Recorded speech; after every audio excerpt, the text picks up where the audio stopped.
Hey guys, welcome to this exciting episode, and today myself and Teresa, we will share with you why buy Canberra and why don't buy Canberra. Okay, so why we are sharing about Canberra is personally both of us stay in Canberra. He used to stay in Canberra and I am still staying in Canberra. So for the last 6 years when I'm staying in the project called Visionaire, it's a compact size 3-bedder, it's about 850 square feet. In today's terms, sometimes people will say that it's a 2+ study layout. Yeah. But what I find that it was very efficient is that when people step into this particular unit, right, because it's an open concept kitchen, people always wonder like, hey, how come the 900+ square feet 3-bedders, right, doesn't look visually bigger than the 850 square feet. So there are many interesting layouts where some are efficient than the other. So for yourself, like maybe you'd like to share with them like where you're staying and in terms of the project, like, don't tell me your unit number. Yeah, of course, definitely not. Okay, so for me, I'm staying at the project just right beside Visionaire. It's called the Brownstone. So we have also a lot of different kind of layouts from 2-bedders all the way to 5-bedders.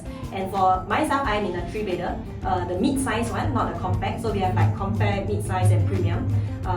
The far two ends are like pretty much the same. Mine is more of a unique layout. So let's talk about, let's debate a little bit about like Visionaire versus Brownstone. I think that's something I think for most buyers, when you zoom into the resale in Canberra, you'll be comparing these two primarily. Why? Because the rest will be much, I won't say much older, like your 8-10 years or more older. You got like your 8 Courtyard, 1 Canberra Residences, Yishun Sapphire being the oldest. Maybe I share a bit more about the Visionaire one. So for Visionaire, I realized that we have a underground car park, which Brownstone doesn't have. So sometimes when you have kids and all that, you're pushing the stroller, and then next moment that I have to come down from if you're living in Brownstone, you have to come down all the way from the multi-story car park all the way to your unit, and sometimes it is quite a long dark hallway, especially if it's during the daytime, but it's like going to rain and it's kind of dark.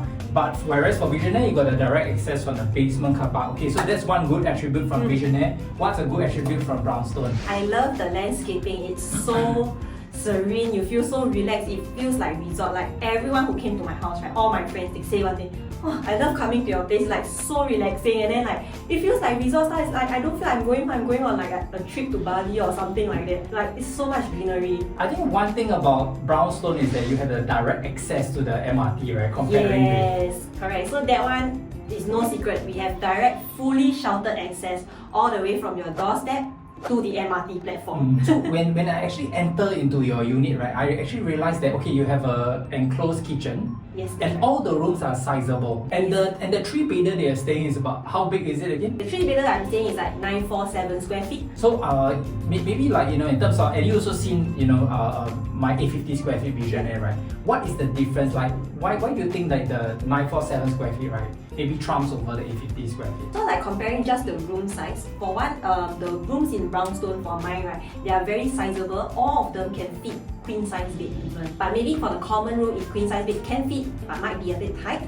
So super single fits perfectly fine. You can even fit like a side table beside it. Whereas comparing with Visionaire, the 850 one, about like a 2+ study, one of the common room is really only enough for like the study desk and your chair. Okay, then we dive into the facilities, right? So for Visionaire, you have like the study room, the library. But for Brownstone, I think you have like the basic, the function room, the swimming pools around. We actually have many pools in Brownstone. We have like the kiddie splash pool, the jacuzzi pool, social pool, 50-meter lap pool and 30-meter lap pool. We have a little mini pets playground directly outside the function room. So it's actually really very good. Like let's say if you want to like host like family gatherings and stuff, especially if like children's event.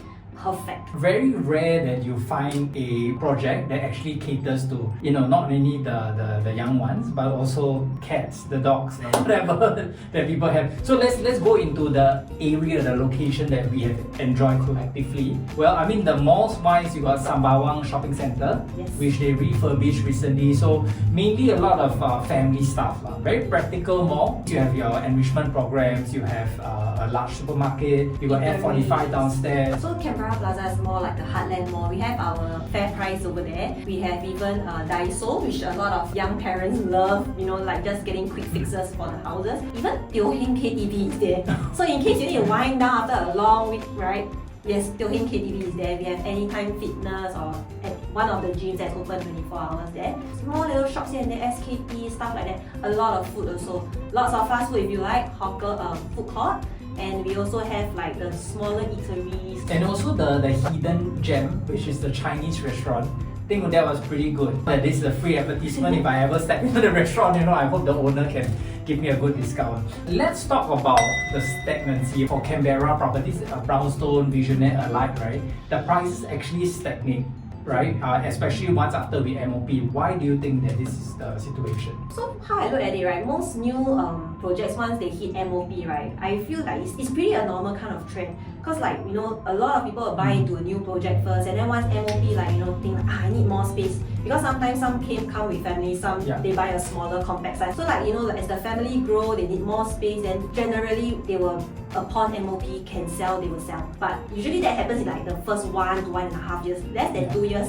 The transactions were more or less like, finalized, try to like stop, and that's when the prices start to stagnate because all the movers have already moved. So one of the things that I realized about Canberra, like for example, if you drive and then you have to go all the way, you cut through either from CTE and then you cut into Lentor Avenue and then down from Khatib, the multiple traffic lights, and you finally reach Canberra, right? That is a real long, slow journey. But something's coming up, right? What's coming up? Okay, so like currently they are developing the North-South corridor, which actually helps us to link directly to the CBD even quicker than having to go through like, your Khatib, then Lentor, then CTE, or even you go to the Seletar Dam that way out. Yeah, so for drivers, right, to give you a clearer context, is that from Brownstone and Visionaire, is about three traffic lights, and then you will reach to the North-South corridor. So that will take you under 30 minutes into CBD. It's freaking crazy. It's like something that people would enjoy. And when the connectivity increase, you solve this objection for buyers, right? Then the floodgates will open. And then obviously you got your new ECs that's coming up. You got Provence, you got Park Canberra, there will be MOP, and they also bought something at a higher price. And eventually when they want to sell, they also will mirror with a market price at that time. So I just want to share with you this price point. Let's see the three things. Number one is OCR. So OCR, right, since January 2021 to 2025 right now is approximately about 4 years. The appreciation is about 47.97% for the 3-beders. And then for Canberra, the 3-beders, right, because don't forget, we were the subsidized pricing, so that's why we can actually level up with the OCR. So for people who want to buy new ECU, this is something that was better safely invest in the market right now. But nonetheless, it's still 44.49% on average. Now you know how rich we are, right? So when did your unit MOP? Towards the end of 2022, maybe like October, November. Some of them they took keys earlier lah. So right. So Visionaire is about 6 months after that approximately. Basically, there is a stagnancy the moment the MOP happened. I think because of the large supply, I think Teresa already touched on that. And then also the major objection, which is the bottleneck coming in and out of Canberra. So that accessibility in future will be covered by the North-South corridor. So the thing is right now, if let's say we go towards the new launch, that set a new bench price, right? So about 40+% was being sold on the first day preview at Canberra Crescent. So Teresa, could you share a little bit more? How much did they, actually sold? So for Canberra Crescent residences, right, they actually got sold 60.9%. That's pretty much for OCR project new launch, right? Basically, what I'm seeing the average right now for Canberra Crescent, right, is actually 1949 PSF. The resale right now, right, at the highest, which I believe is places where just TOP, which is Water Gardens, is about 1,700 plus PSF. And then from where I used to be and where Teresa is right now at Brownstone is about 1,481 PSF. Some even transacted about 1,005, but we talk about the average. So, meaning to say that the new benchmark price for Canberra, it's up for the taking because people already transact the 1949 and increasingly more. Then places like the Water Gardens, Visionaire, Brownstone, right, they will naturally follow suit. So this is something, and with the more support price of the new EC coming in, right, I think this is now or never. Because if you go other places, I think quite hard to find a young condo that is near the MRT, near the mall, have future developments like North-South corridor. Quite hard to find this price really lah. It's actually quite developed now, like for the whole of Canberra, it's like really emerging and slowly developing over the years. Like I believe back then when Aaron and I bought into Visionaire Brownstone, there was really nothing there. It was like there was not even an MRT, right? Yeah. And then we had to like take bus, we have to like walk a distance to take a bus to Yishun or Sembawang, then only we get the MRT. But I believe you and I, we might have saw the future back then. You know what? The MRT is going to be there, things are going to get better. And true enough, you see like even the public housing, they are building non-stop, you know, like everyone is like happy at where they are. So which is pretty amazing. Yeah, and also for water gardens, right? If you're going, if you want something like just TOP and then you don't have to do much renovation, it's all done up for you, right? They actually, once they built the new Canberra Vista, which is the new HDB flats, right? I think many happy owners will be moving in after the long wait. Then there will be a cut through the blocks, which will take water gardens walking distance to the MRT, right? Down by several minutes. And then it become like, I think within 5 minutes you should be reached the Canberra MRT already. And if you look about the livability, right, I like to picture Punggol as a success story of developing into a developed and still developing area, right? You can see even Punggol, who doesn't have like strong, good schools, right? I mean, Sengkang you have Nanqiao, but for Punggol, the prices, right, whether it's the EC or the HDB, right, it constantly, you know, have that elevation. And what you want as a homeowner sometimes, right, is that you buy something that is on the lower affordability, so it gives you a longer holding period. That's right. And you can buy as big as you can, so that your family will enjoy it, you know, and then you don't have any rush to sell. And when you look back, when all this thing has been developed, right, then this is the moment. But the only problem is that a lot of people, they want right now, right? If you want an instant, yes, it will still continue. But you notice the prices of appreciation as you go towards the central, right? It kind of, you know, not have such a big upside now. So if that is what you're looking for, then maybe this is the time for coming to Canberra. So maybe share a little bit more about Bukit Canberra, you know, what's there all about over there? So Bukit Canberra is like an integrated community hub. We have like swimming complex there, hawker centers, and then we have also like polyclinic. So everything is like right at your doorstep. So basically last time, like, you know, polyclinic, I have to go back all the way to Yishun. But now at Bukit Canberra, just right beside me. Really convenient, especially with young families, with little children, you know, you have all the vaccinations and all that, we have to go polyclinic. I think the MPs are very strong also. I mean, on the side note, the whole concept of Bukit Canberra, I mean, I remember when I brought my son into polyclinic, right?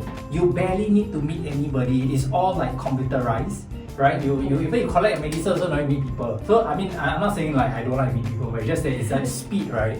There's a lot of speed into this, so your queue gets shorter, you know, it moves faster. One more thing is that if you like to go to the beach, right, Sembawang beach is very underrated actually. There's actually a nice colonial restaurant that you can actually go and check it out, nice walks, you got dog runs over there. I mean, but they're going to move the shipyard from the beach area and then, you know, maybe hopefully change it in the waterfront kind of area, like what you see in the waterfront setting at maybe like Punggol Way, that kind of thing. So it's in the works, you know, and there's lots of good things that, you know, maybe that in future you will continue to enjoy. But the only problem is that if you enter late, right, today the resale at least you can buy like 1,500, 1,600 PSF, you want 1,700. But the moment all these things that we've just mentioned, right, come into fruition, then I don't think that we're even looking at Canberra Crescent 1,900 anymore. Any closing statements regarding Canberra? Just give me one statement of why somebody should buy and why somebody shouldn't buy. So Canberra, as I already said, right, it's been growing, emerging and everything.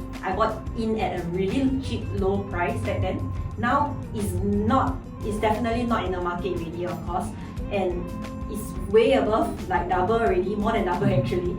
So if you still don't hop on to now, well, it's still emerging. Imagine when the whole entire like Canberra is like fully developed already. The price is just gonna be that high, you know. You won't be able to look back and like, I missed the boat, you know, I should have like bought like 5 years ago, like maybe even right now at this point of time when you are looking at this video, you're like, nah, maybe I'll wait 2 more years. But let me tell you, 2 more years later, things are going to change again. So many things has been happening. So people should buy because it's of good value at this current point. But why should somebody not buy? Everybody like to say, Canberra, you stay so ulu wow, still must bring passport, go your house like this. They always like to share with that, like, joke with that. Well, I mean, if you are someone who has own goals and, you know, like maybe you have not bought into like, you know, the north-south corridor yet, because it's not here yet, but I mean, it's understandable that people cannot buy it. right now. Yeah. So it's nothing that we can find a fault with, right? Mhm. So if you can't buy it now and you cannot accept the commute and stuff like that. So if somebody who doesn't mind to buy a smaller unit for the same price for the location, then you shouldn't buy Canberra. So for my end, then you should buy Canberra because of the livability. The cost of living, everything is going higher, right? For Canberra, right, you have a short window that you are able to enjoy the very, very heartland hawker centers. You are about 15 minutes away from the causeway. You can go to JB and Yeah. you can enjoy it yourself. And the connectivity, and you get to enjoy the connectivity that is increasingly better through the Thompson coastline at Woodlands and whatever that transformation there. And then you are able to enjoy that development as well. Obviously, people that shouldn't buy is that right now, the immediate, like for example, my job right now, we have to travel like north, south, east, west, right? Right now, because there's no north-south corridor, right? And your job really depends on the driving time, and then that's probably not good for you at the moment. Or maybe you can buy a unit here, and then you rent somewhere else. I don't know. Like, it's something that we can discuss. Obviously, myself and Teresa, we'll be very happy to go through with you, all this that in detail. I know everybody's home journey story is very different, and we like to chat with you more. Thank you very much. My name is Aaron, And I'm Teresa. and then we'll see you on the next episode.